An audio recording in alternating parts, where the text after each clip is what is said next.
Hi, I'm Emma Chen. 6 months ago, I watched my younger sister Sophie accept a $2 million investment check on stage at South by Southwest, presenting my business idea as her own genius creation.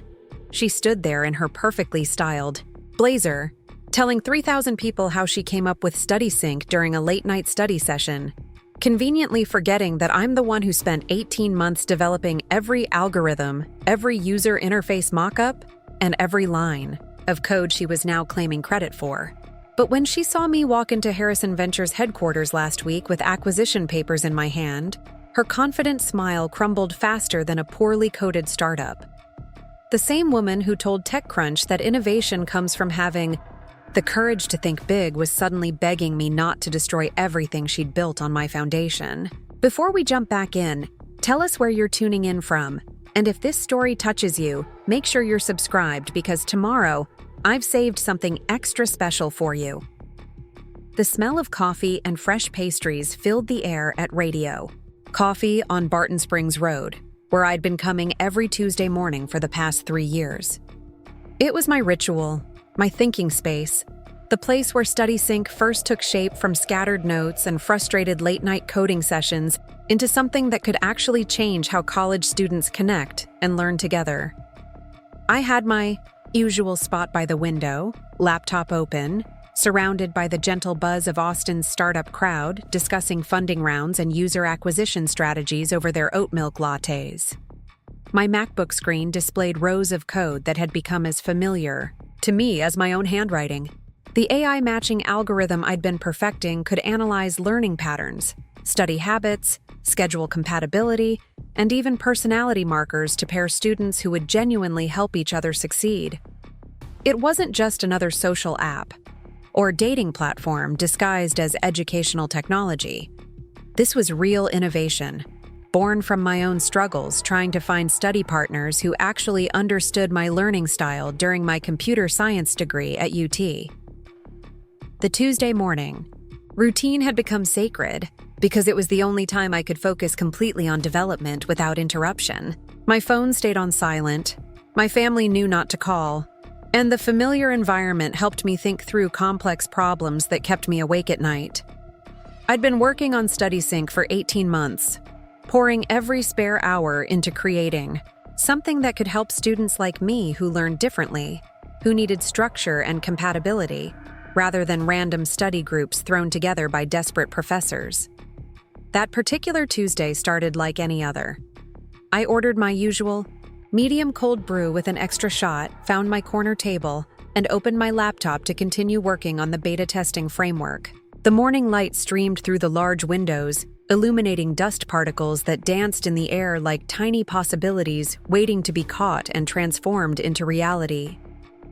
I had 3 more features to implement before I could launch the pilot program with UT's computer science department, and the anticipation was making my fingers move faster across the keyboard than usual. But something felt different that morning. There was an energy in the coffee shop that I couldn't quite identify, a tension that made my shoulders tighten without any obvious cause. Other laptops around me seemed to glow more brightly. Conversations felt more urgent, and I found myself glancing up from my screen more frequently than normal. The startup community in Austin had a particular rhythm, and after years of being part of it, you learn to sense when something big was happening. My phone buzzed against the wooden table, and I glanced at the notification without really processing it. Another TechCrunch alert, probably some acquisition or funding announcement that would have everyone talking for the next week. I swiped it away and returned to my code, but something nagged at me. The headline had contained a word that felt familiar, something that made my subconscious pause, even though my conscious mind was focused on debugging a particularly stubborn function. 5 minutes later, curiosity won. I opened the notification and felt the world shift beneath me in a way that had nothing to do with the caffeine coursing through my system. The headline read, Austin Startup Scholar Match raises $2. 3M Series A to revolutionize student study partnerships.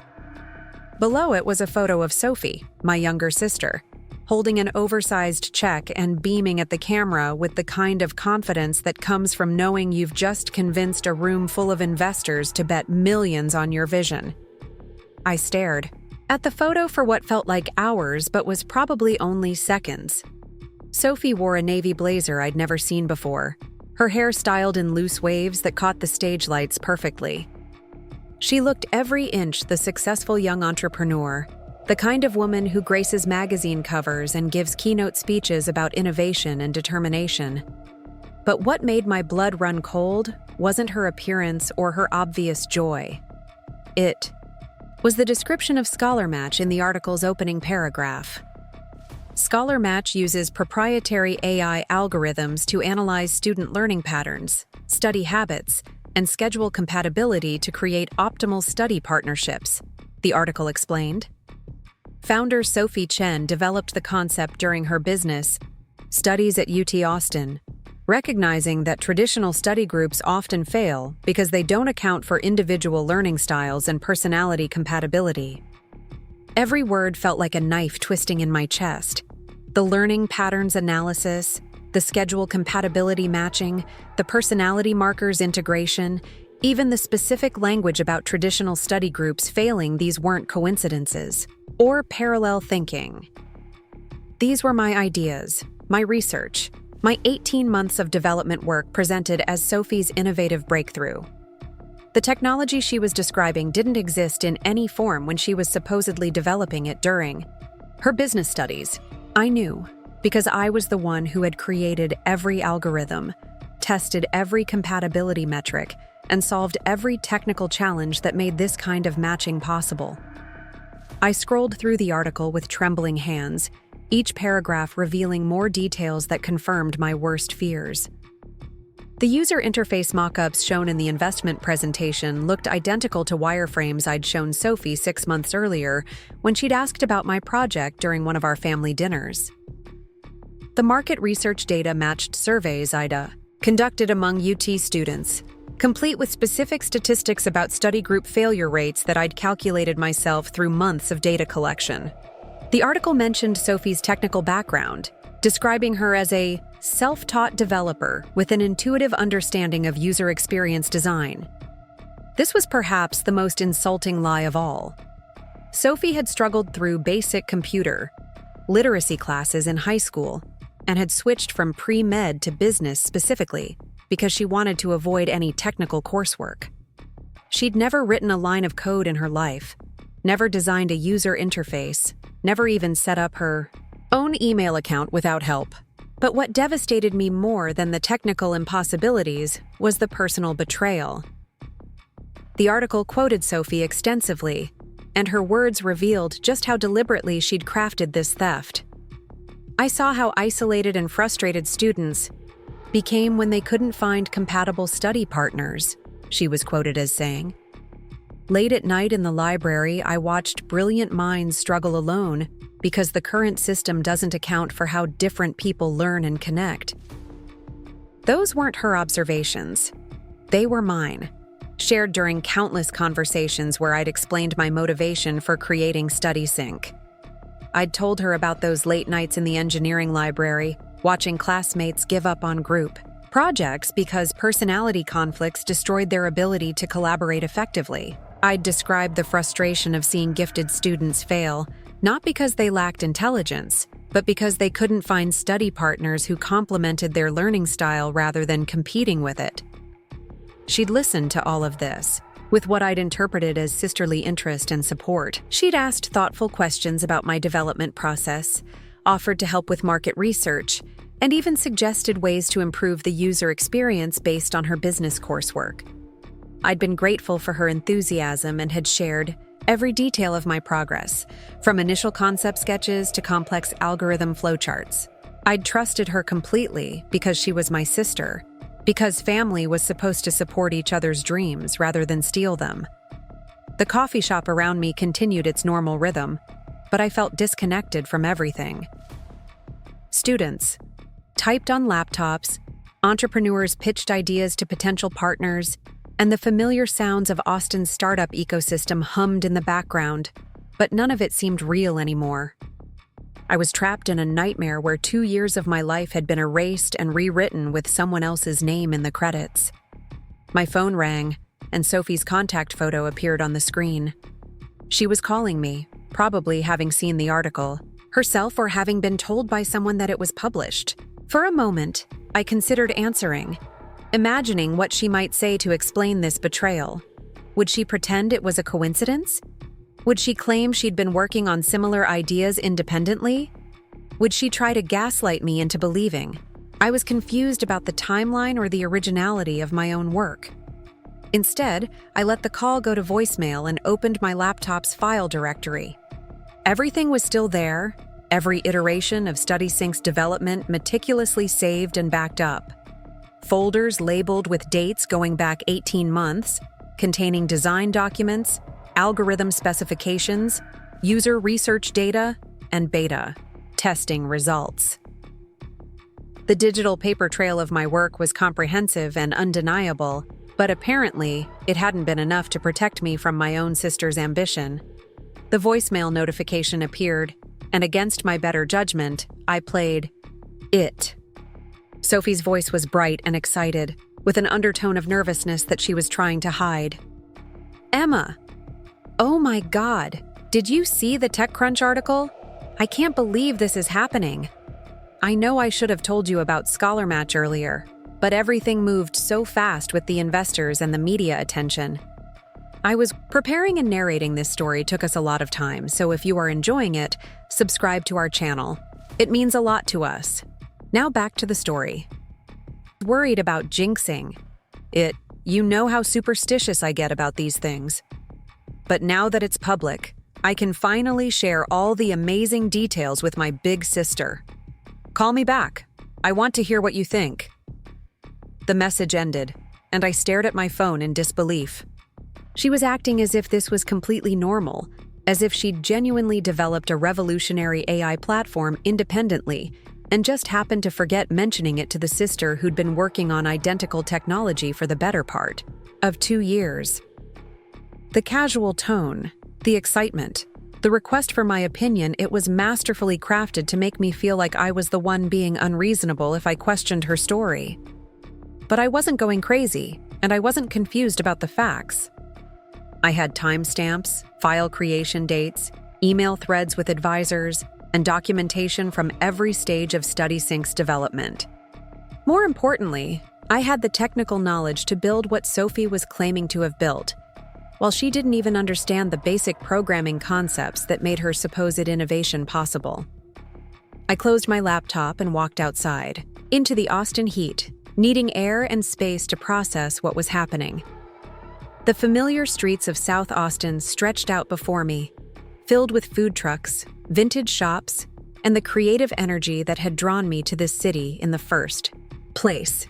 But everything looked different now, filtered through the lens of betrayal and the realization that my own family wasn't the safe space I'd always believed it to be. Standing on the sidewalk outside Radio Coffee, I made a decision that would change everything. I wasn't going to call Sophie back and pretend to be excited about her stolen success. I wasn't going to quietly accept this theft and start over with a new project. And I definitely wasn't going to let her build a multi-million-dollar company on the foundation of my 18 months of unpaid labor and innovative thinking. Instead, I was going to fight back with the same methodical approach I'd used to develop StudySync in the first place. Sophie might have stolen my idea and convinced investors to fund her version, but she'd made one crucial mistake. She didn't actually understand the technology she was claiming to have invented, and that gap between her claims and her capabilities would eventually become her downfall. I pulled out my phone and started making a list of everyone who could verify my work on StudySync, from professors who'd seen early prototypes to classmates who'd participated in beta testing. The digital evidence was comprehensive, but I needed human witnesses who could testify to the timeline and originality of my development process. Sophie might have gotten a head start by stealing my completed work, but she couldn't steal the knowledge and expertise that had made that work possible. The fight was just beginning, and for the first time since reading that devastating article, I felt something other than betrayal and disbelief. I felt the same determined focus that had sustained me through 18 months of difficult development. Work! The same problem-solving energy that had helped me create something genuinely innovative in a crowded market. Sophie had stolen my idea, but she couldn't steal my ability to outthink, outwork, and ultimately outmaneuver her. Walking back to my car, I realized that this betrayal had taught me something valuable about the difference between having ideas and being able to execute them. Sophie might have convinced investors and media outlets that she was a visionary entrepreneur, but vision without technical competence is just expensive wishful thinking.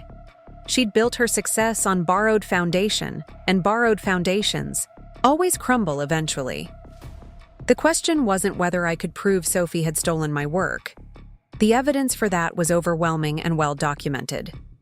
The question was how I would use that proof to not just reclaim my intellectual property, but to build something bigger and better than anything Sophie could achieve with her stolen head start. She'd given me the motivation I needed to stop being careful and start being ruthless, and that was a gift she probably hadn't intended to provide. As I drove home through the familiar streets of Austin, I began planning my next move. Sophie thought she'd won by getting to market first with my technology, but she'd actually just handed me the roadmap for her complete destruction. The same sister who'd stolen my life's work was about to learn what happened when you underestimated. Someone who actually understood what they'd built, and who had nothing left to lose. That evening, I sat in my apartment overlooking Lady Bird Lake, surrounded by the evidence of 18 months of careful work. My dining table had become a makeshift war room, covered with printed emails, development timelines, and screenshots of every conversation I'd had with Sophie about StudySync. The city lights reflected off the water below, creating patterns that reminded me of the data visualizations I'd built to demonstrate user engagement metrics.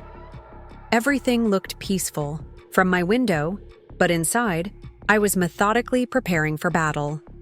I opened my laptop and started typing a message that would change everything. Not to Sophie, not to my parents, but to the community of women entrepreneurs who'd been supporting each other through Austin's startup ecosystem for years. These were women who understood what it meant to have your ideas dismissed, your contributions minimized, or your expertise questioned simply because you didn't fit the typical founder profile. They'd been there when I'd struggled with imposter syndrome during my first pitch competitions, and they'd celebrated every small victory as I'd developed StudySync from concept to working prototype. The Austin Women in Tech Slack channel had over 3,000 members, from seasoned CTOs at major companies to college students just starting their first coding projects. It was a place where you could ask technical questions without being talked down to, share frustrations about workplace dynamics without being labeled as difficult, and get honest feedback about business strategies from people who'd actually built successful companies. More importantly, it was a community where your word meant something, where reputation was built on consistent contribution rather than flashy announcements. I'd been an active member for 3 years, answering questions about machine learning, algorithms, sharing resources about user experience design, and mentoring younger women who were navigating the technical challenges of building their first applications. My username, Emma Builds, had become associated with detailed, helpful responses and a willingness to spend hours debugging other people's code problems. The community knew me as someone who delivered on promises and backed up claims with actual, working solutions. My message was carefully crafted to be factual rather than emotional, detailed rather than dramatic. I explained the situation without naming Sophie directly, focusing on the technical impossibilities and timeline discrepancies that made the theft obvious to anyone with relevant expertise. I included links to archived versions of my GitHub repositories, showing commit histories that predated ScholarMatch's claimed development timeline by more than a year. I shared screenshots of design documents with metadata proving their creation dates, and I provided links to academic papers I'd cited in my original research that Sophie's team clearly hadn't read or understood. The response was immediate and overwhelming. Within an hour, my direct messages were flooded with offers of support, technical expertise, and connections to lawyers who specialized in intellectual property theft. Women I'd helped with coding problems were offering to provide testimonials about my technical capabilities. Entrepreneurs who'd seen my early demos at networking events were volunteering to document their memories of my presentations. The community I'd supported for years was rallying around me with the kind of fierce loyalty that can only be earned through consistent, genuine contribution. Sarah Kim, my closest friend in the Austin tech scene, called me within 20 minutes of my post. Going live. Sarah had been employee number 3 at a successful fintech startup and had recently launched her own consulting firm helping early-stage companies with technical architecture decisions. She'd seen every iteration of StudySync's development, had tested multiple beta versions, and had even suggested improvements to the matching algorithm based on her experience building recommendation systems. Emma, I've been staring at that TechCrunch article for the past hour, and I keep waiting for it to make sense, Sarah said without preamble. The timeline doesn't work, the technical descriptions are wrong, and the user interface mockups are literally identical to screenshots you showed me 6 months ago. How is this even legal? Her validation meant everything because Sarah understood both the technical complexity of what I'd built and the impossibility of Sophie having developed similar technology independently. She'd worked with enough startup founders to recognize the difference between someone who genuinely understood their product and someone who was repeating talking points they'd memorized without comprehension. It's not legal, I told her. But proving theft and getting justice are 2 very different challenges. Sophie has funding, media attention, and a team of advisors who are invested in making her version of events seem credible. I have the truth and 18 months of documentation, but truth doesn't always win in business disputes. Sarah's response was immediate and decisive. Then we make sure it wins this time. I'm sending you contact information for 3 intellectual property lawyers, 2 of whom have experience with startup theft cases. I'm also connecting you with a forensic accountant who can trace exactly how Sophie funded her development work, because I guarantee she didn't build anything sophisticated enough to warrant a $2 million investment. The conversation continued for another hour, with Sarah helping me organize my evidence and plan my next steps. She understood that this wasn't just about reclaiming credit for my work. It was about preventing Sophie from defrauding investors with technology she couldn't actually deliver. The gap between what Sophie was promising and what she could realistically build would eventually become obvious. But by then, she'd have wasted millions of dollars and damaged the credibility of all women entrepreneurs trying to raise funding for legitimate innovations. Over the next few days, my phone rang constantly with calls from other members of the Austin Women in Tech community. Emma Chen, a patent attorney who'd built her own practice after leaving a major firm, offered to review my intellectual property documentation pro bono.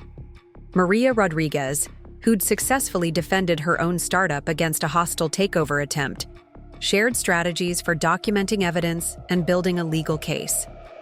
Jennifer Wu, a technical writer who specialized in startup communications, volunteered to help me craft public statements that would be factually accurate but legally protected. Each conversation revealed new aspects of the situation that I hadn't considered. Lisa pointed out that Sophie's funding announcement might actually work in my favor because it created a public record of claims that could be disproven through technical analysis. Maria explained how investor due diligence processes worked and suggested ways to document Sophie's inability to answer detailed technical questions about her supposed innovation. Jennifer helped me understand how media coverage could be influenced through strategic disclosure of verifiable facts rather than emotional accusations. The community's support went beyond professional advice. These women understood the personal cost of having your work stolen and your capabilities questioned. They'd experienced their own versions of being undermined by people they'd trusted, and they recognized the particular sting of family betrayal that made Sophie's theft even more devastating. They didn't just offer help, they offered validation that my anger was justified and my decision to fight back was necessary. By the end of the week, I had a comprehensive support network that included legal representation, technical expertise, media connections, and a community of advocates who understood exactly what was at stake. More importantly, I had a plan that went beyond simply proving Sophie's theft. We were going to expose the gap between her claims and her capabilities in a way that would protect other entrepreneurs from similar fraud while establishing new standards for technical due diligence in startup funding. The Austin Women in Tech community had transformed from a professional networking group into a strategic alliance, and Sophie had no idea what was coming her way. 3 weeks before everything exploded, my life followed a rhythm that felt sustainable and purposeful. I'd been working as a senior developer at Cloudstone Analytics, a mid-sized consulting firm that specialized in building custom data solutions for Austin's growing tech ecosystem. The work paid well enough to support my StudySync development. On the side, and my manager, David Park, had been understanding about my entrepreneurial ambitions, as long as I delivered quality results for our clients. My typical day started at 6 in the morning with a run along the Town Lake Trail, where the early morning light turned the water into liquid gold, and the city skyline reminded me why I'd chosen Austin over Silicon Valley or Seattle. The trail was always populated with other entrepreneurs and tech workers, all of us starting our days with the kind of physical activity that cleared mental space for complex problem solving. I'd nod to familiar faces, exchange brief conversations about weekend plans or interesting projects, and use the repetitive motion of running to process whatever technical challenge I'd been wrestling with the night before. After my run, I'd stop at Cafe Medici on West Lynn for a cortado and a breakfast taco, usually sitting at the counter with my laptop to review client requirements or work on StudySync features before the office day officially began. The baristas knew my order, and the familiar routine created a buffer between my personal development work and my professional responsibilities. It was during these quiet morning sessions that I'd solved some of StudySync's most complex algorithmic challenges, sketching solutions on napkins that I'd later translate into code. The Cloudstone office occupied 2 floors of a converted warehouse in East Austin, with exposed brick walls, polished concrete floors, and floor-to-ceiling windows that flooded the space with natural light. Our team of 12 developers worked on projects ranging from e-commerce analytics platforms to machine learning systems for healthcare companies. The work was interesting enough to keep me engaged, and the collaborative environment meant I was constantly learning new approaches to problems I hadn't encountered before. My desk was positioned near a window overlooking a courtyard where food trucks gathered for lunch, and I decorated the space with plants, technical books, and a small whiteboard where I'd sketch out complex data relationships when I needed to think visually. Colleagues would often stop by to ask questions about database optimization or machine learning implementation, and I'd developed a reputation as someone who could explain complicated concepts in accessible terms.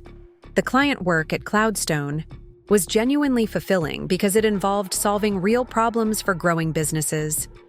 We'd helped a local restaurant chain optimize their supply chain management, built predictive analytics tools for a renewable energy startup, and created customer segmentation systems for an e-commerce platform that had doubled their conversion rates. Each project taught me something new about applying technical solutions to business challenges, and the experience was making me a better entrepreneur as well as a better developer. But evenings and weekends belonged to StudySync. I'd converted the second bedroom of my apartment into a home office with a standing desk, multiple monitors, and a whiteboard wall where I'd mapped out user flows, algorithm logic, and feature specifications. The room smelled like the lavender candles I'd light during particularly intense coding sessions, and the walls were covered with sticky notes, flowcharts, and printed user research surveys that reminded me why I was building this platform in the first place.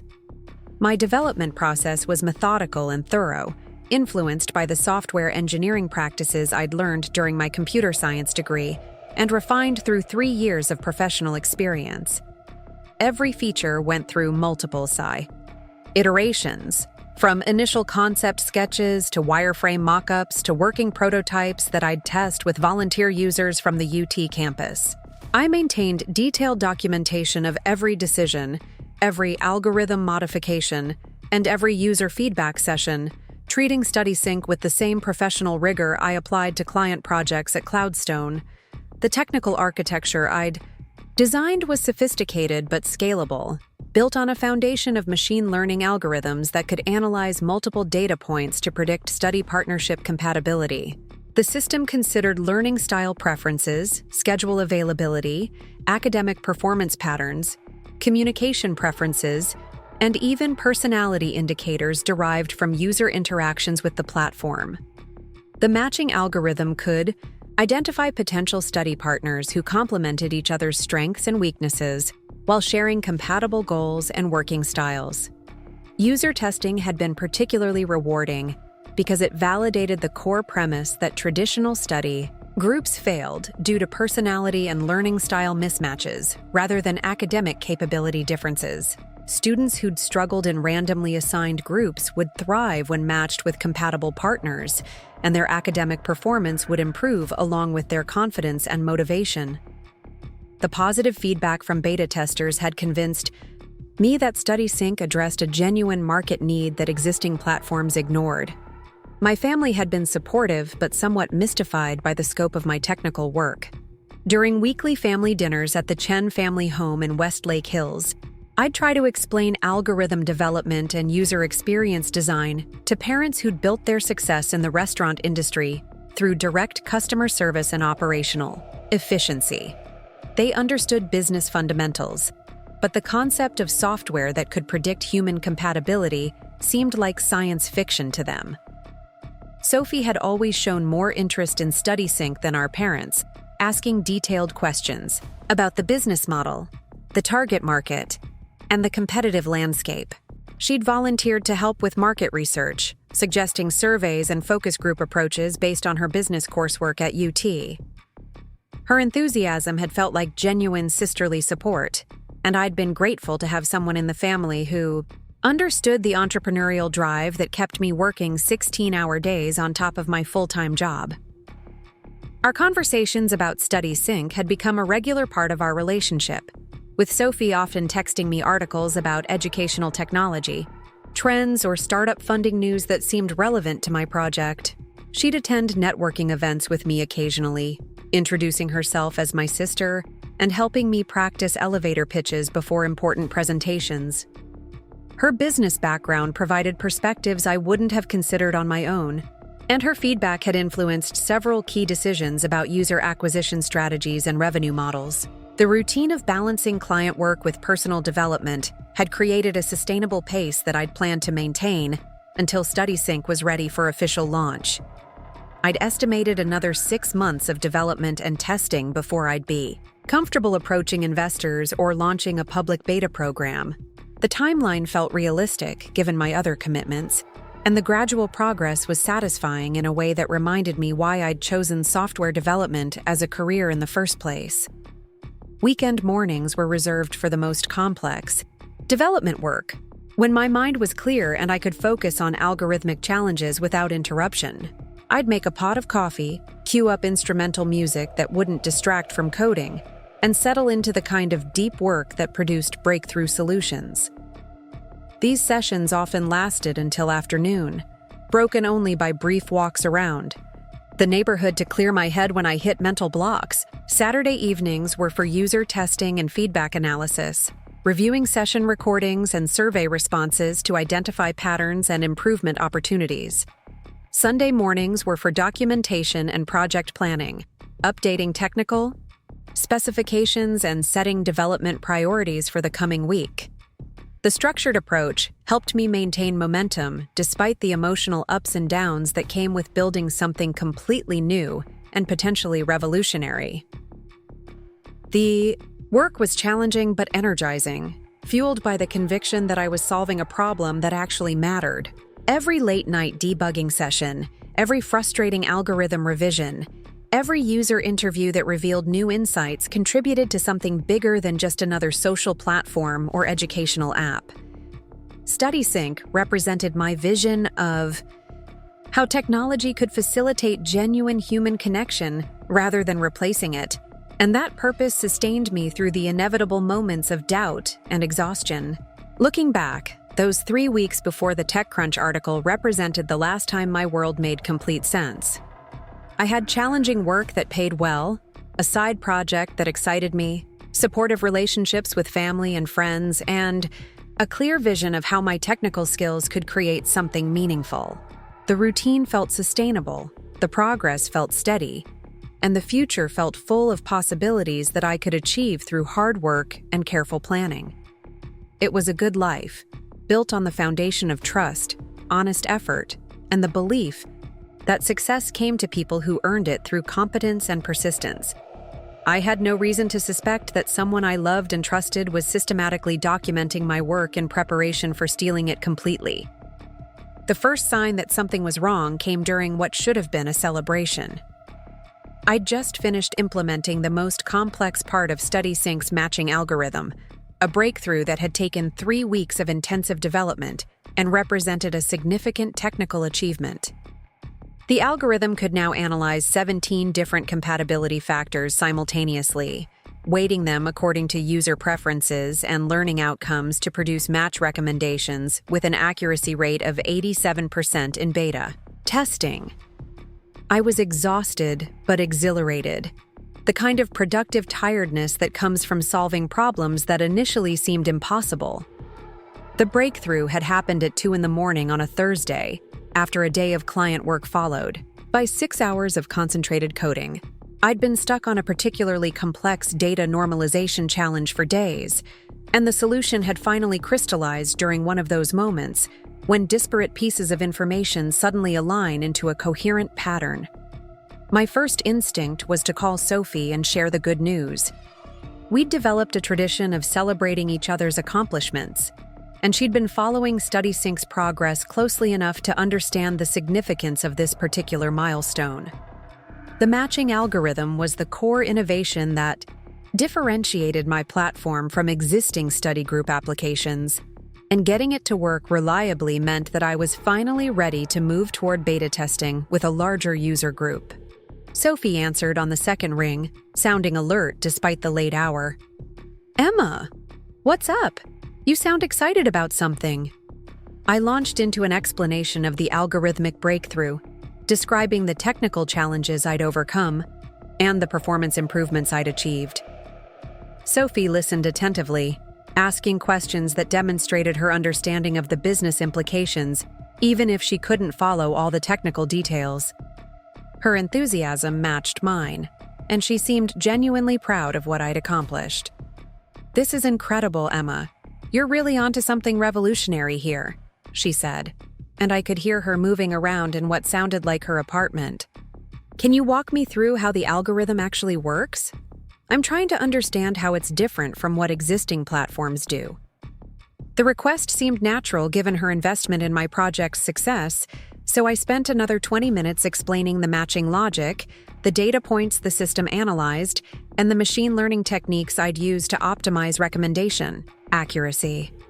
Sophie took notes, asking clarifying questions about user input requirements and performance metrics that showed she was paying careful attention to the business applications of my technical work. "Would it be possible for you to send me some of the technical documentation?" she asked as our conversation was winding down. "I'm meeting with a professor next week who specializes in educational technology, and I think he'd be really interested in your approach. It might be a good opportunity to get some academic validation for your methodology." The request felt reasonable and supportive.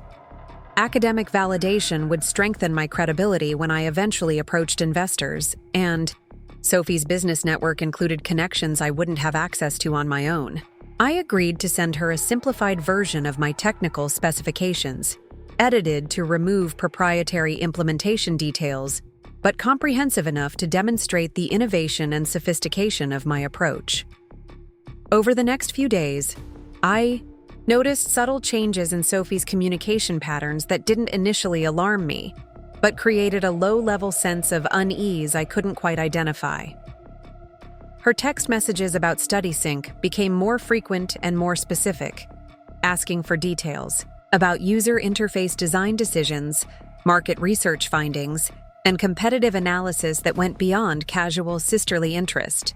She started using technical terminology that she'd learned from our conversations, but sometimes in contexts that revealed she didn't fully understand the concepts she was discussing.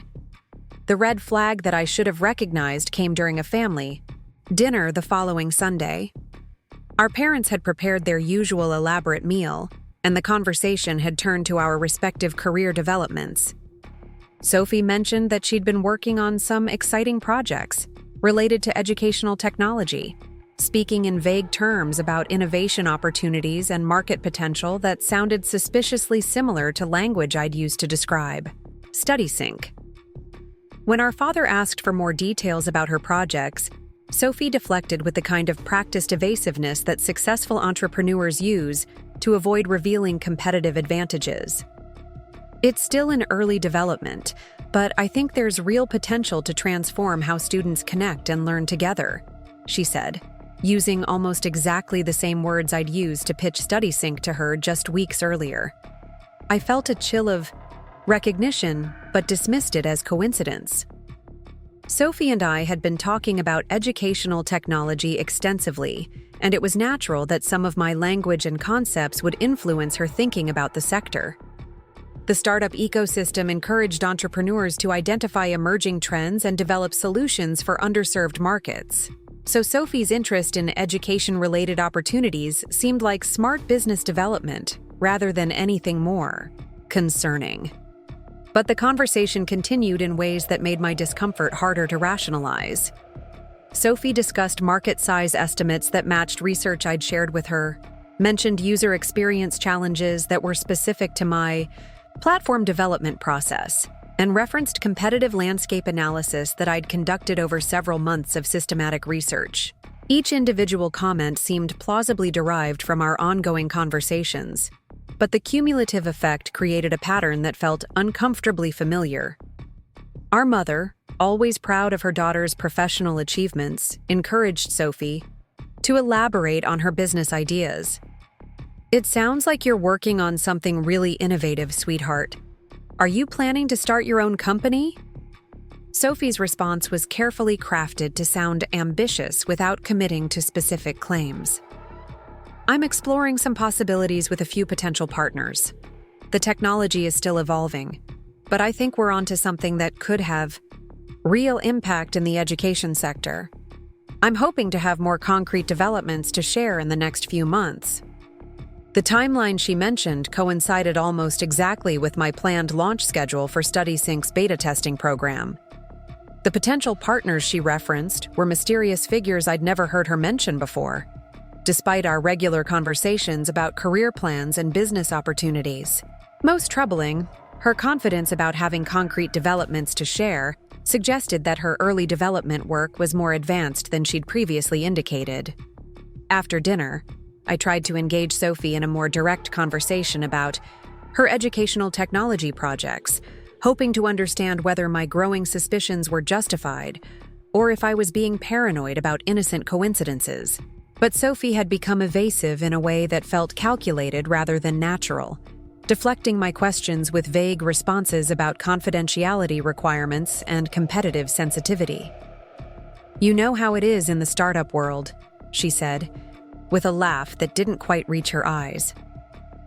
"Everyone's working on the next big thing, and you have to be careful about revealing too much too early. I promise I'll share all the exciting details once things are more settled." The conversation left me with a persistent feeling of unease that I couldn't shake over the following days. Sophie's behavior hadn't crossed any obvious lines, but something fundamental had shifted in our dynamic. She was asking more questions while sharing fewer details about her own work, and her interest in StudySync had evolved from supportive curiosity to something that felt more strategic and calculating. I found myself being more guarded in our conversations, instinctively protecting information about my development progress and business strategy in ways that felt unnatural for our relationship. The openness and trust that had characterized our discussions about entrepreneurship was being replaced by a wariness that made me question my own reactions as much as her behavior. The rational part of my mind insisted that I was overreacting to normal sibling dynamics and professional discretion. Sophie was an ambitious business student who naturally absorbed information about emerging markets and innovative approaches. Her growing sophistication about educational technology reflected her intelligence and business acumen rather than any ulterior motives. The similarities between her interests and my project were coincidental convergence rather than anything more sinister. But my intuition kept insisting that something significant had changed, that the sister who'd always been my biggest cheerleader was beginning to see me as something other than family. The feeling was subtle but persistent, like a background hum that colored every interaction even when I couldn't identify its source. Looking back, I realized that my subconscious had recognized the shift from support to extraction, from collaboration to competition, from sisterly interest to strategic intelligence gathering. Sophie had started viewing our conversations as research, opportunities rather than family bonding, and some part of me had detected the change even before my conscious mind was ready to acknowledge what it meant. The first red flag wasn't a dramatic confrontation or an obvious betrayal. It was the gradual realization that someone I trusted completely had begun treating our relationship as a business opportunity, and that the information I shared out of love and excitement was being filed away for purposes I couldn't yet imagine.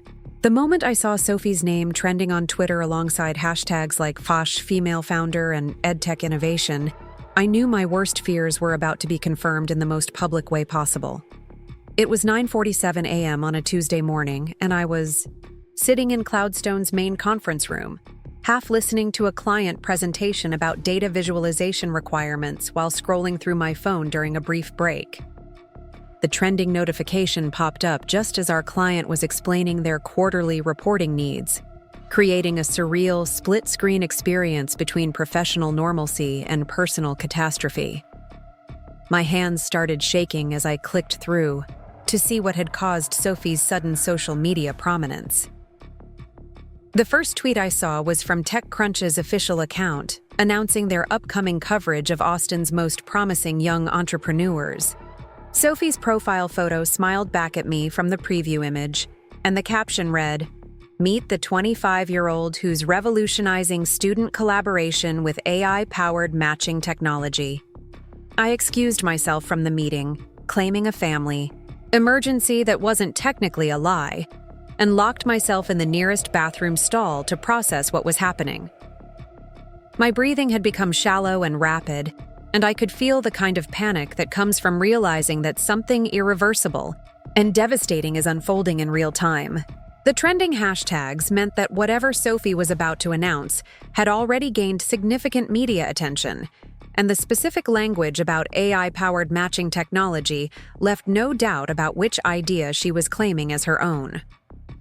The full TechCrunch article went live at 10:15 a.m., and reading it felt like watching my entire professional identity being surgically removed and transplanted into someone else's life story. The headline read, "Scholar Match founder Sophie Chen raises $2.3 to transform student study groups with machine learning." Below, it was a professionally shot photo of Sophie in a setting I recognized as the co-working space where I'd conducted some of my early user interviews, holding what appeared to be a tablet displaying interface mockups that were virtually identical to designs I'd created 6 months earlier. The article's opening paragraph was devastating in its casual appropriation of my work and vision. Sophie Chen identified a critical gap in educational technology during her junior year at UT Austin, when she watched fellow students struggle to form effective study groups, despite having access to multiple social platforms and collaboration tools. Her solution, Scholar Match, uses proprietary machine learning algorithms to analyze learning styles, schedule compatibility, and personality indicators to create study partnerships that dramatically improve academic outcomes. Every word felt like a personal attack disguised as business journalism. The critical gap I'd identified through months of user research and personal experience. The proprietary algorithms I'd developed through countless late nights and weekends of coding. The learning styles analysis that had required extensive study of educational psychology and cognitive science literature. The personality indicators I'd refined through dozens of user testing sessions and algorithmic iterations. But what made the betrayal even more painful was how Sophie had crafted her origin story to erase not just my technical contributions, but my entire existence from the narrative. According to the article, she'd developed Scholar Match independently, driven by her own observations and insights, working with a team of developers who remained unnamed but were credited with building sophisticated technology in record time. There was no mention of family connections, no acknowledgement of collaborative development, no hint that anyone else had contributed to the concepts she was claiming as revolutionary innovation. The technical descriptions in the article revealed the depth of Sophie's appropriation with painful clarity. She discussed multi-dimensional compatibility algorithms that analyzed 17 distinct user variables to achieve industry-leading matching accuracy rates. These weren't generic descriptions or parallel development. They were my exact specifications, presented with the kind of technical confidence that comes from having access to comprehensive documentation rather than genuine understanding. When the journalist asked about Scholar Match's competitive advantages, Sophie's response could have been transcribed from conversations we'd had about StudySync's unique value proposition. Most existing platforms treat study group formation as a social networking problem, focusing on helping students find people who share their interests or academic focuses, she explained. But compatibility for learning purposes requires much more sophisticated analysis of how different personality types and learning styles complement each other. Our algorithm considers factors like communication preferences, work pace compatibility, and even optimal group size based on individual productivity patterns. Reading those words was like hearing my own voice filtered through someone else's mouth, distorted just enough to avoid direct quotation, but unmistakably derived from months of explanation and discussion. Sophie had absorbed not just my technical innovations but my analytical framework, my market perspective, and even my language patterns for describing complex educational technology concepts. The funding details were equally infuriating and impressive in their scope. Sophie had raised $3 million in Series A funding from Harrison Ventures, a respected Austin investment firm known for their careful due diligence and focus on scalable technology platforms. The lead investor, Michael Harrison, was quoted praising Sophie's technical vision and execution capability, describing Scholar Match as the most sophisticated educational matching platform we've encountered, with clear potential for massive market expansion. How had Sophie convinced sophisticated investors to fund technology she couldn't have built? How had she demonstrated functionality that required months of algorithmic development and machine learning expertise she didn't possess? The article mentioned live demonstrations of the platform's matching capabilities, user testimonials from beta testing participants, and performance metrics that matched results I'd achieved through careful optimization and refinement. The timeline presented in the article was particularly galling because it revealed how long Sophie had been planning this theft. According to her story, she'd been developing Scholar Match for over 8 months, which coincided almost exactly with when I'd first shared comprehensive details about StudySync's technical architecture and business potential. The funding process had taken several months of intensive investor meetings, suggesting that Sophie had been pitching my technology to venture capitalists while continuing to extract additional information from our ongoing conversations. But the most devastating aspect of the article wasn't the technical theft or even the funding success. It was the complete erasure of my existence from a story that had originated entirely from my work, my insights, and my innovation. Sophie had convinced the media, investors, and presumably herself that she was a visionary entrepreneur who'd independently identified market opportunities and developed revolutionary solutions. In her version of events, I simply didn't exist. The social media response to the article was immediate and overwhelmingly positive, with hundreds of retweets and comments celebrating Sophie as an inspiring example of young female entrepreneurship. Tech industry leaders shared the story with commentary about supporting women founders and investing in innovative educational solutions. Startup accelerators and entrepreneurship programs reached out to invite Sophie to speak at conferences and mentorship events. Each positive response felt like another layer of validation for Sophie's stolen identity, and another step away from any possibility of easy resolution. The more public attention Scholar Match received, the more invested everyone became in Sophie's version of the story, and the more difficult it would become to challenge her claims without appearing vindictive or delusional. I spent the rest of that day in a haze of disbelief and rage, mechanically completing client work while my personal world disintegrated in the background. Colleagues noticed my distraction, but attributed it to the family emergency I'd mentioned during the morning meeting. I couldn't bring myself to explain what was actually happening, partly because the situation seemed too bizarre to be believable, and partly because I wasn't sure anyone would understand the magnitude of what had been stolen from me. By evening, Sophie's success was being covered by multiple technology publications, startup podcasts, and social media influencers who specialized in highlighting emerging entrepreneurs. Each new piece of coverage added details about her background, her vision, and her technology that made the theft more comprehensive and the path to justice more complicated. The Sophie Chen being celebrated across the internet was a carefully constructed fiction built on the foundation of my 18 months of unpaid labor.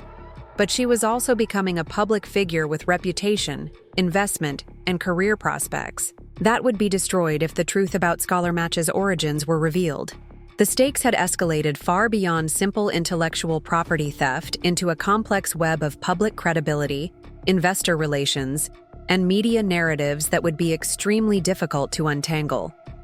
As I sat in my apartment that night, surrounded by evidence of my work on StudySync, I realized that Sophie's public triumph had actually created the conditions for her eventual downfall. The more successful Scholar Match became, the more scrutiny it would receive, and the more obvious it would become that Sophie couldn't actually deliver on the technical promises she was making. But first, I had to survive the immediate devastation of watching my life's work being celebrated as someone else's breakthrough innovation. The morning after Sophie's TechCrunch feature went viral, I woke up to discover that my professional identity was being systematically deleted from the internet. It started with small things that I might have dismissed as coincidences if I hadn't been specifically looking for signs of manipulation. The collaborative GitHub repository where I'd been documenting StudySync's development had been made private overnight, cutting off access for the beta testers and academic advisors who'd been following my progress. My personal website, which had featured detailed case studies about StudySync's algorithmic innovation, was returning server errors that my hosting provider claimed were due to unusual traffic patterns. But the digital erasure was just the beginning. By noon, I'd received 3 emails from different sources informing me that my speaking slot at the upcoming Austin Tech Summit had been canceled due to programming changes. The event organizer, who'd been enthusiastic about my presentation on machine learning applications in educational technology just 2 weeks earlier, was now apologetically explaining that they'd decided to focus on more established companies for this year's conference. The timing felt too convenient to be coincidental, especially since Sophie had been added to the speaker roster for a panel discussion about innovative female founders.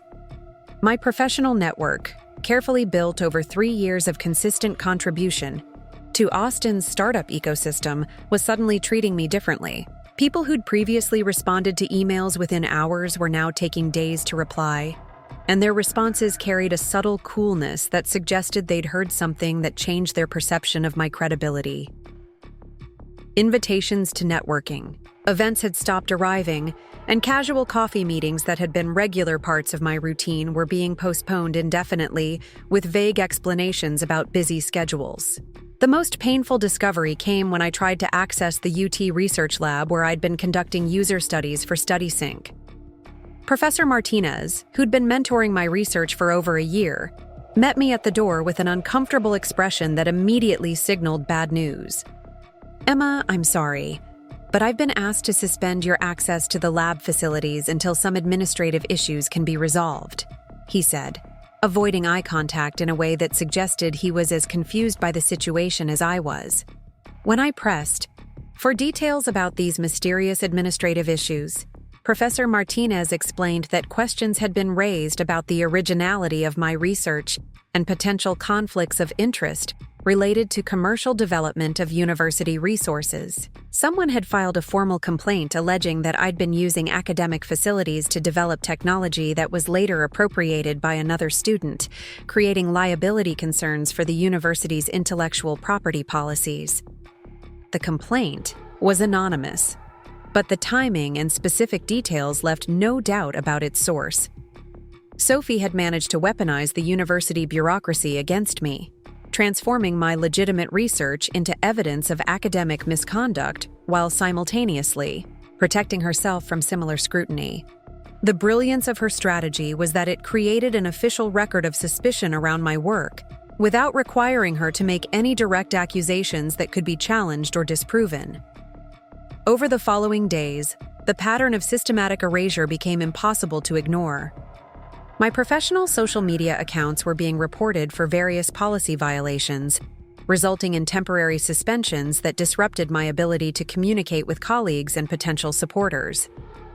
LinkedIn posts about StudySync's development were disappearing without explanation, and my attempts to share evidence of my work were being flagged as spam or promotional content that violated platform guidelines. The technical forums where I'd been building reputation as a machine learning expert were suddenly inhospitable environments where my contributions were met with skepticism and challenges to my expertise.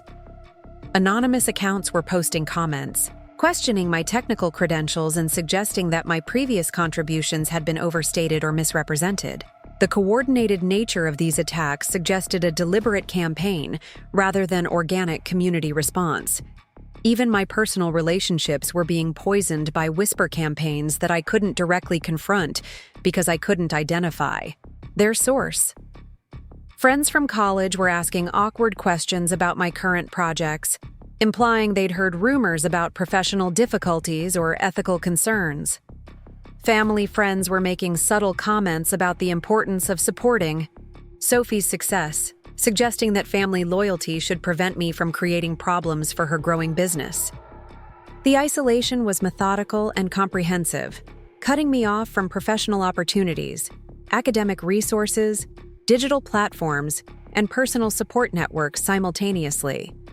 Sophie hadn't just stolen my technology, she'd constructed an entire ecosystem of barriers designed to prevent me from challenging her theft or rebuilding what she'd taken.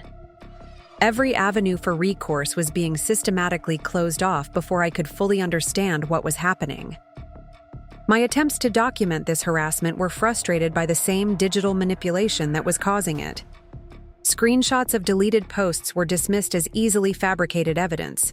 Email threads that had been mysteriously truncated couldn't prove the existence of messages that were no longer accessible. Social media interactions that had been normal just weeks earlier were now creating suspicious patterns that could be interpreted as evidence of my own professional instability. The psychological impact was as devastating as the practical consequences. I began to question my own memories and perceptions, wondering if I was being paranoid about normal business competition or legitimate concerns about my professional conduct. The steady drumbeat of questions about my credibility and competence was eroding my confidence in ways that made it harder to defend myself effectively or plan strategic responses. But the most insidious aspect of Sophie's campaign was how she maintained plausible deniability while orchestrating my professional destruction. When I confronted her directly about the pattern of problems I was experiencing, she expressed genuine-seeming concern and offered to help investigate what might be causing these unfortunate coincidences. Her performance was so convincing that I briefly wondered if she was being manipulated by advisors or investors who saw me as a threat to their investment. Sophie's public persona during this period was particularly galling because it showcased exactly the kind of thoughtful, innovative entrepreneur I'd been trying to become. Her interviews demonstrated deep understanding of educational psychology principles I'd spent months studying. Her technical explanations revealed familiarity with machine learning concepts that I'd taught myself through online courses and academic papers. Her business strategy incorporated market insights I'd developed through extensive user research and competitive analysis. She'd become a more successful version of myself, using my knowledge and capabilities to build the career I'd been working toward for years. The media coverage consistently portrayed her as a brilliant young woman who'd overcome challenges through intelligence and determination, never mentioning that her greatest challenge had been convincing everyone that someone else's work belonged to her. The venture capital community was particularly receptive to Sophie's story because it fit perfectly into narratives about supporting female entrepreneurs and investing in innovative educational solutions. Her age, background, and apparent technical sophistication made her an ideal poster child for programs designed to increase diversity in startup funding. The more successful she became, the more invested the entire ecosystem became in maintaining the fiction of her innovative capabilities. Meanwhile, my actual capabilities were being systematically discredited through a campaign that was subtle enough to avoid obvious legal violations, but comprehensive enough to effectively end my career in Austin's tech scene. The beauty of Sophie's strategy was that it created the appearance of organic professional consequences rather than deliberate sabotage, making it nearly impossible to prove intentional harm or seek meaningful recourse.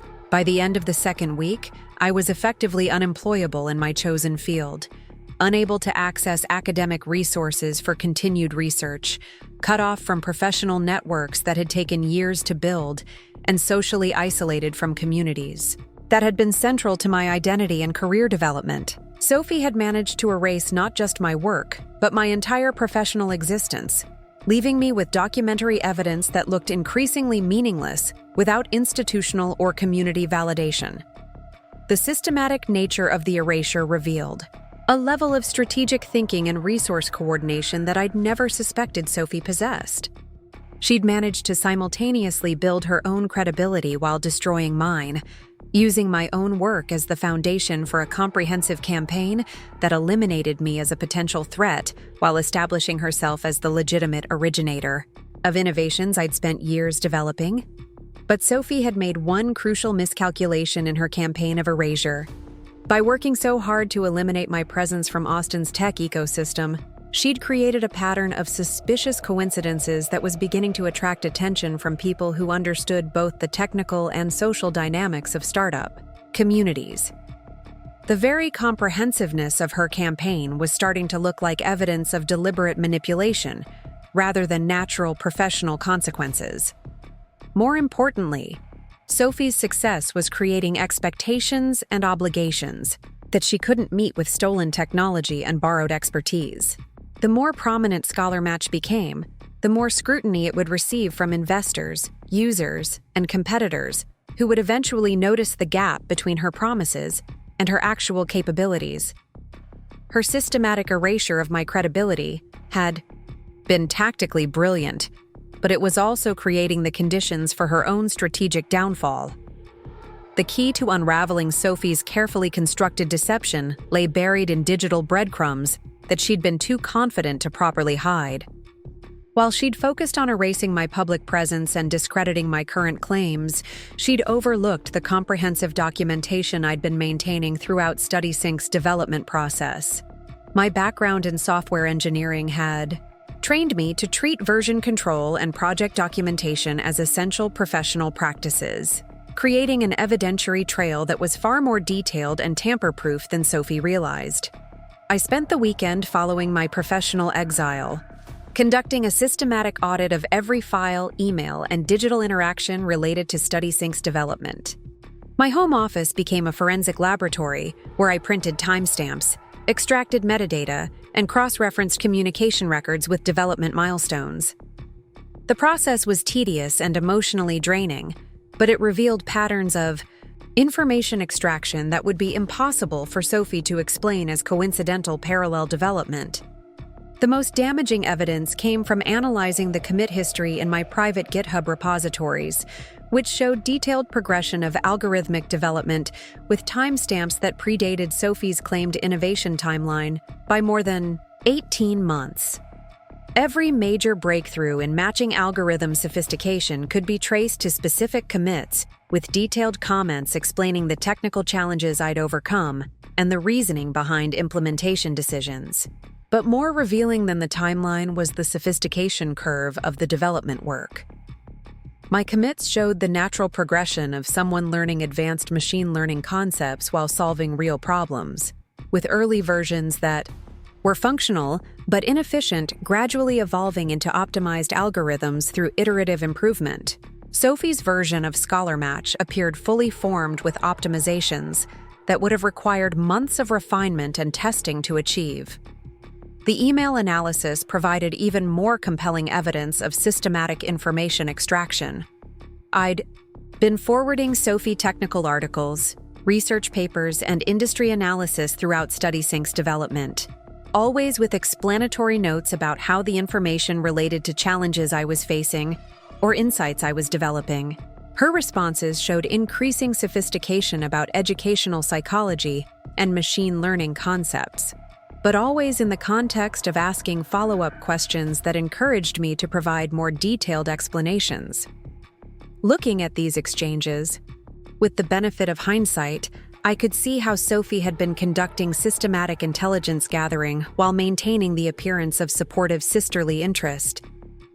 Her questions had been strategically designed to extract specific information about technical implementation, business strategy, and competitive positioning without revealing her own intentions or capabilities. The user research data provided another layer of evidence that would be impossible for Sophie to replicate or explain.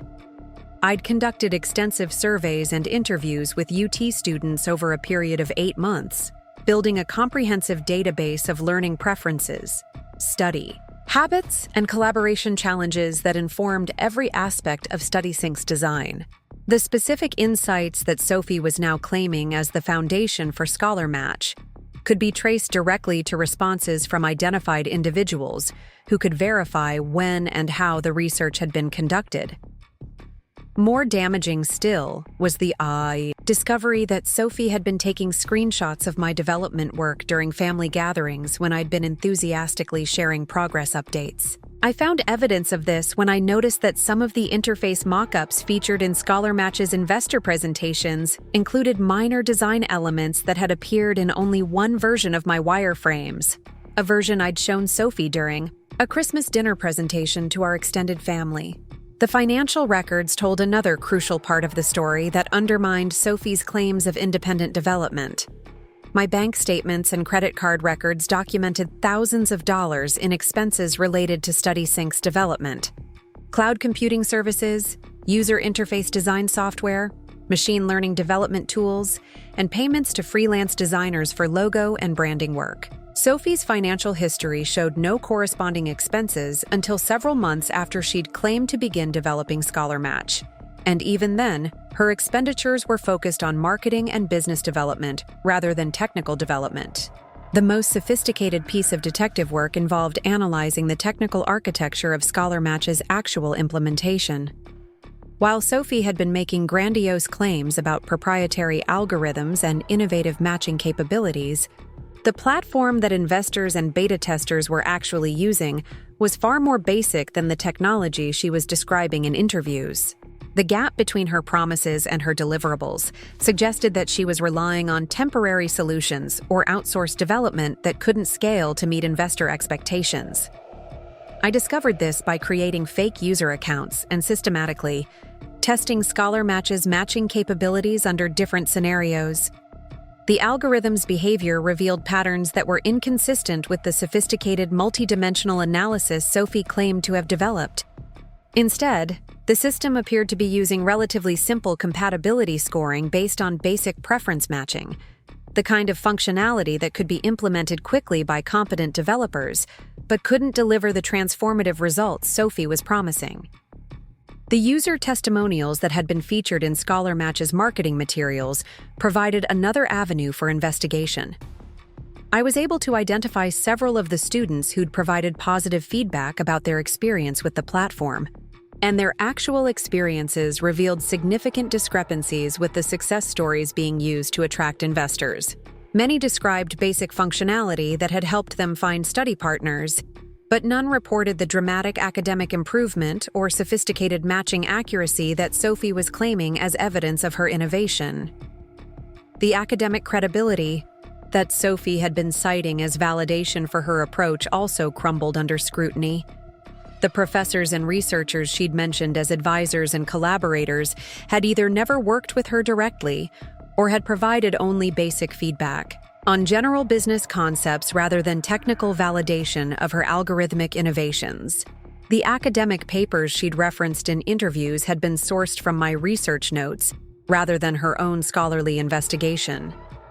Perhaps most revealing was the pattern of Sophie's public statements about Scholar Match's technical capabilities. When asked specific questions about algorithm implementation or data processing methodologies, her responses relied heavily on high-level descriptions that avoided technical details. She'd become skilled at using machine learning terminology convincingly enough to satisfy journalists and general audiences, but her explanations consistently lacked the depth and precision that would be expected from someone who'd actually developed the technology she was describing.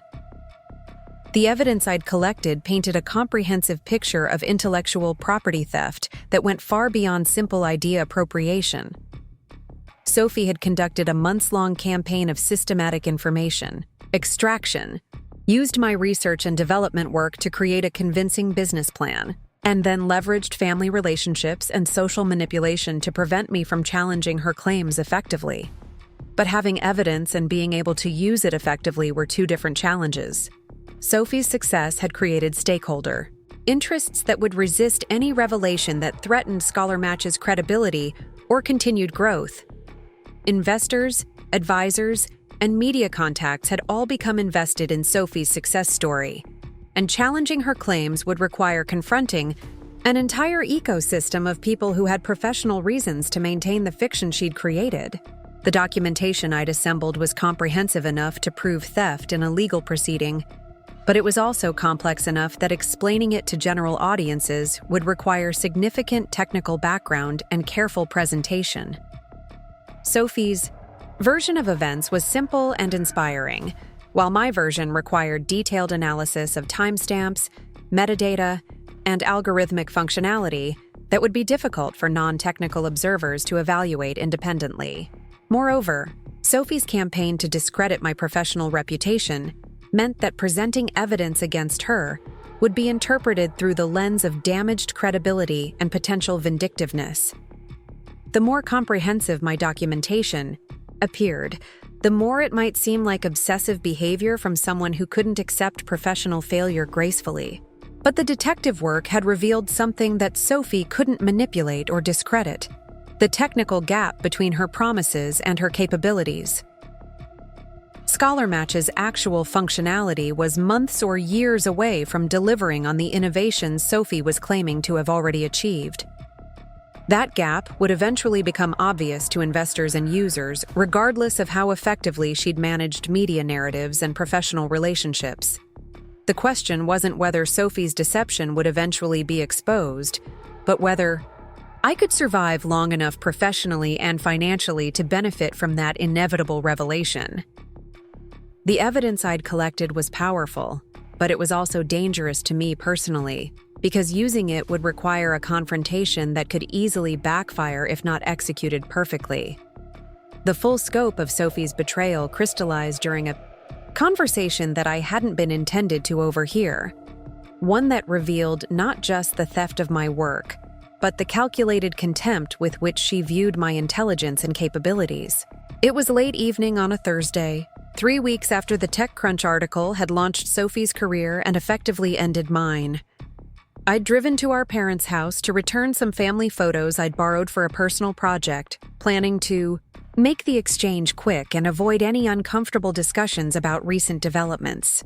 I parked in the driveway and walked toward the front door, but stopped when I heard voices coming from the side patio where our family often gathered for evening conversations. Sophie was talking to someone I didn't recognize, their voices carrying clearly through the open French doors that led from the living room to the outdoor seating area. I should have announced my presence immediately, but something about Sophie's tone made me pause and listen instead. The beautiful thing about Emma is that she's never understood the difference between being smart and being strategic, Sophie was saying to her companion, who I later learned was Jessica Walsh, a marketing consultant who'd been helping with Scholar Match's public relations campaign. She spent all that time building something incredible, but she never thought about protecting it or positioning herself to benefit from it. She just assumed that doing good work would automatically lead to recognition and success.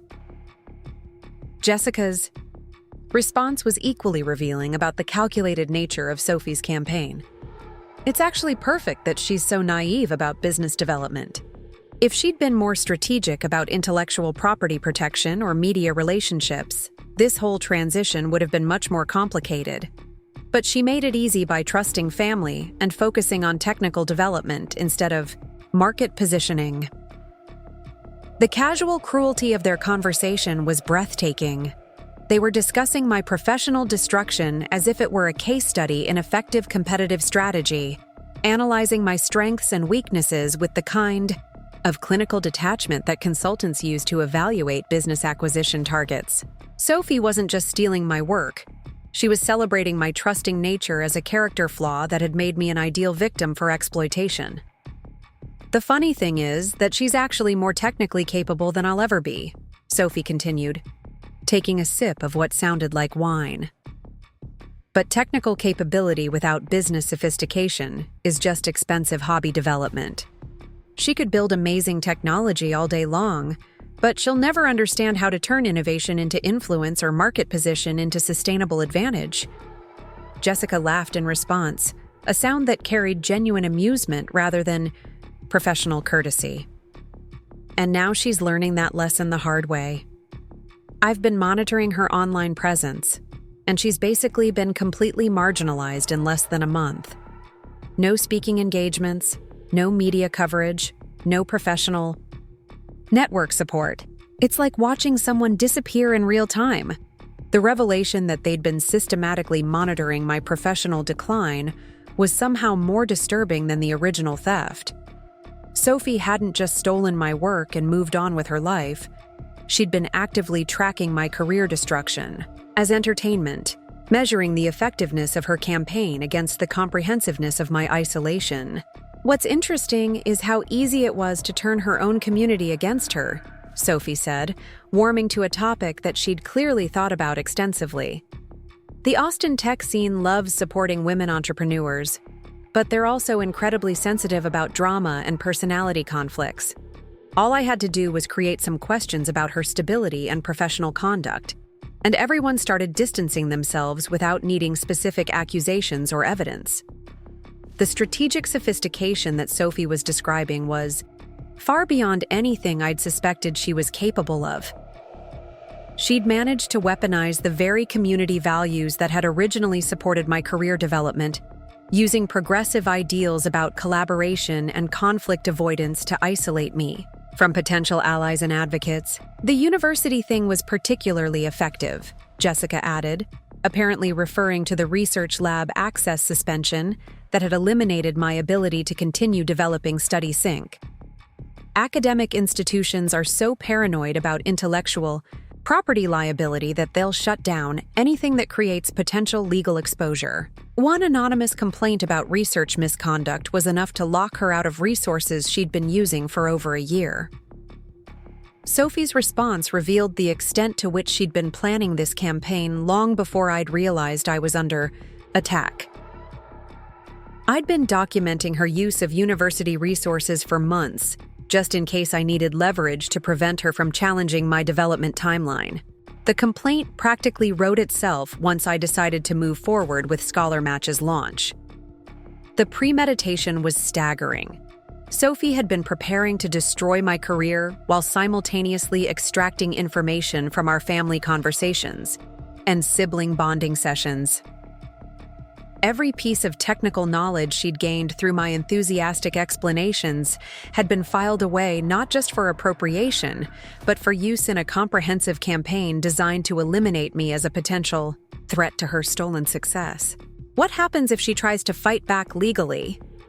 Jessica asked, introducing a concern that I'd been hoping might worry Sophie enough to create negotiation opportunities. Sophie's response demonstrated confidence that was either well-founded or dangerously naive. She doesn't have the financial resources for a prolonged legal battle, and more importantly, she doesn't have the credibility to make her story seem plausible to judges or juries. By the time she could get a case to court, ScholarMatch will have been in market for years with established user base and proven functionality. Her claims about original development will look like sour grapes from someone who couldn't compete professionally. The legal strategy Sophie was describing revealed consultation with attorneys who understood intellectual property litigation far better than I'd expected. She wasn't just winging her defense against potential challenges. She'd developed a comprehensive legal framework that anticipated my likely responses and prepared countermeasures for each possible avenue of attack. Plus, there's the family angle, Sophie continued, revealing another layer of manipulation that I hadn't fully appreciated. Emma's always been incredibly loyal to family relationships, sometimes to the point of self-sacrifice. She's not going to pursue legal action that could permanently damage our relationship or create problems for our parents' business reputation. Her own values will prevent her from fighting as aggressively as she'd need to fight to win. This psychological analysis was perhaps the most devastating aspect of the conversation because it revealed how thoroughly Sophie understood and was prepared to exploit my personality and moral framework. She'd identified my commitment to family, relationships as a strategic weakness that could be leveraged to prevent effective retaliation, turning my own integrity into a constraint that would protect her from consequences. The conversation continued for another 20 minutes, covering topics that ranged from investor management strategies to media relationship cultivation. But I'd heard enough to understand that I was facing an opponent who was far more sophisticated and ruthless than I'd imagined. Sophie had stolen my work, but she'd also constructed an entire strategic framework designed to prevent me from reclaiming it or exposing her theft. Walking back to my car without completing the photo exchange I'd planned, I realized that everything I'd understood about my relationship with Sophie had been fundamentally wrong. The supportive younger sister who'd celebrated my successes and encouraged my ambitions had been a carefully maintained performance designed to facilitate systematic extraction of valuable information and strategic positioning for eventual theft. The technical capabilities and business acumen that Sophie was demonstrating weren't evidence of parallel development or independent innovation. They were the result of months of deliberate intelligence gathering, combined with consultation from professionals who specialized in competitive strategy and market manipulation. She'd essentially conducted corporate espionage against her own family member, using intimate access and trusted relationships to execute a theft that would have been impossible to achieve through external means. But the conversation had also revealed vulnerabilities in Sophie's position that she might not have fully considered. Her confidence about legal challenges assumed that I would prioritize family relationships over professional justice, but she'd miscalculated the extent to which her betrayal had already destroyed those relationships beyond repair. Her assumption about my financial limitations for legal action ignored resources and support networks that she didn't know I'd been developing. Most importantly, her strategy relied on maintaining technical credibility for ScholarMatch's continued success, but the gap between her promises and her actual capabilities was growing larger as investor expectations increased. The more successful she became, the more scrutiny her technology would receive, and eventually, someone with sufficient technical background would notice that her innovation claims couldn't be supported by her actual deliverables. Sophie had won the first phase of our conflict through superior strategic planning and ruthless execution. But she'd also created the conditions for her own eventual downfall by building her success on a foundation that couldn't support sustained scrutiny. The question was whether I could survive long enough professionally and personally to capitalize on her inevitable exposure when her stolen technology failed to deliver on her grandiose promises. The phone call that changed everything came at 6:23 a.m. on a Saturday morning, waking me from the first decent sleep I'd managed in weeks. The caller ID showed Marcus Rodriguez, the intellectual property attorney who'd been recommended by 3 different members of the Austin Women in Tech community. I'd been expecting his call since sending him my documentation the previous Monday, but I hadn't anticipated that he'd be reaching out during weekend hours with the kind of urgency that suggested significant developments. "Emma, I hope I didn't wake you, but I've been working through your case materials all night, and we need to talk immediately," Marcus said without preamble, his voice carrying the kind of focused intensity that I associated with major legal breakthroughs. "What your sister has done goes far beyond simple intellectual property theft. This is systematic fraud with multiple criminal implications, and we have enough evidence to destroy her completely if we handle this correctly." The unexpected shift from my weeks of isolation and professional exile to sudden legal empowerment was emotionally overwhelming. I'd been preparing for a long, difficult battle with uncertain outcomes, but Marcus was suggesting that Sophie's overconfidence had created vulnerabilities that could be exploited quickly and decisively. "Can you come to my office this morning? I've been making calls since 4 a.m., and I've got a team of specialists who want to review your evidence and discuss strategic options," Marcus continued, explaining that the comprehensiveness of my documentation had attracted attention from colleagues who specialized in different aspects of complex fraud cases. By 9 a.m., I was sitting in a downtown conference room surrounded by 5 legal professionals who represented more collective expertise in intellectual property, corporate fraud, and venture capital law than I'd ever expected to access. The meeting felt like a war council, where generals were planning campaign strategy against an opponent who'd unknowingly left herself exposed to devastating counterattack. Marcus handled the introductions with the kind of professional efficiency that suggested these collaborative arrangements were routine for high-stakes cases. Patricia Chen, no relation despite the shared surname, specialized in intellectual property, litigation, and had successfully prosecuted dozens of technology theft cases. David Kim focused on securities fraud and had extensive experience with startup investment irregularities. Sarah Martinez handled corporate governance issues and understood venture capital due diligence processes intimately. The final team member was Rebecca Thompson, a forensic accountant whose specialty was tracing financial flows in complex fraud schemes. Her presence suggested that the legal team had identified financial irregularities in Sophie's scholar match, development that could provide additional avenues for prosecution beyond simple intellectual property claims. "Emma, the documentation you've provided is extraordinary in its completeness and technical sophistication," Patricia began, gesturing toward printed exhibits that covered most of the conference table. "I've never seen a theft victim who maintained such comprehensive records of their development process. Usually we're trying to reconstruct timelines and technical progression after the fact, but you've essentially provided us with a complete evidentiary package that proves both the originality of your work and the impossibility of parallel development." David Kim picked up the analysis, focusing on aspects of Sophie's case that I hadn't fully considered.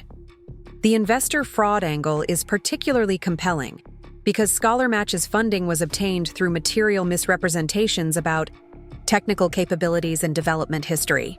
Harrison Ventures conducted due diligence based on false information, and their investment decisions were influenced by demonstrations of technology that your sister couldn't have developed independently.